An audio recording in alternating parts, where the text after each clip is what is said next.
Des bonbons ou un sort? La nouvelle date du Brexit amuse les internautes. Le 31 octobre, soit la date d'Halloween, est la nouvelle date de sortie du Royaume-Uni proposée par l'Union européenne, qui a considérablement prolongé l'extension de l'article 50 de Lisbonne. Il aura fallu plusieurs heures pour tomber d'accord sur cette nouvelle date.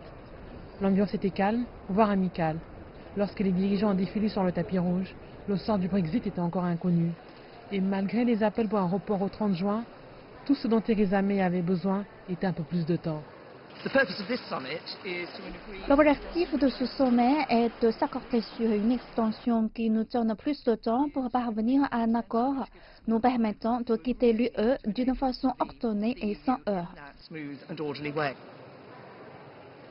En amont de ce dernier sommet d'urgence sur le Brexit, le président du Conseil européen Donald Tusk avait suggéré un rapport flexible d'un an qu'il avait appelé Flextension, une véritable épine au pied pour le président français Emmanuel Macron.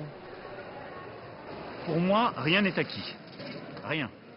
Et en particulier, quand j'entends les rumeurs, aucune extension longue. Nous devons comprendre aujourd'hui pourquoi cette demande, quel est le projet politique qui la justifie. Les députés veulent des garanties absolues que la sortie d'un État membre ne causerait pas de perturbations. Nous nous attendons à ce que vous respectiez le traité et le principe de coopération sincère. Si vous êtes ici pour faire de l'obstruction et torpiller le processus de décision de l'Union européenne, alors vous manquez à vos obligations légales. Les discussions entre May et ses 27 homologues européens ont duré 1 heure. Mais au fil des heures, il semblerait que Macron ait causé une impasse, car il souhaitait voir la Grande-Bretagne quitter l'Union européenne plus tôt que tard. Une confirmation a favorablement été accueillie par les leaders fatigués juste avant 2 heures du matin. La date du 31 octobre a été fixée, mais est venue avec un message spécial adressé à Londres.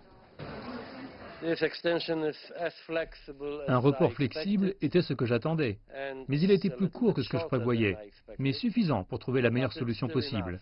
S'il vous plaît, ne perdez pas de temps.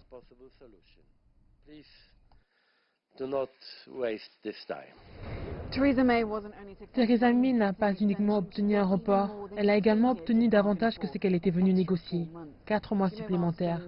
Elle pourrait rendre cela comme quelque chose de sensible, avec en plus une révision prévue en juin prochain. Il reste possible que le Royaume-Uni sorte avant octobre. Mais un report plus long que prévu pourrait susciter un tollé général en Grande-Bretagne.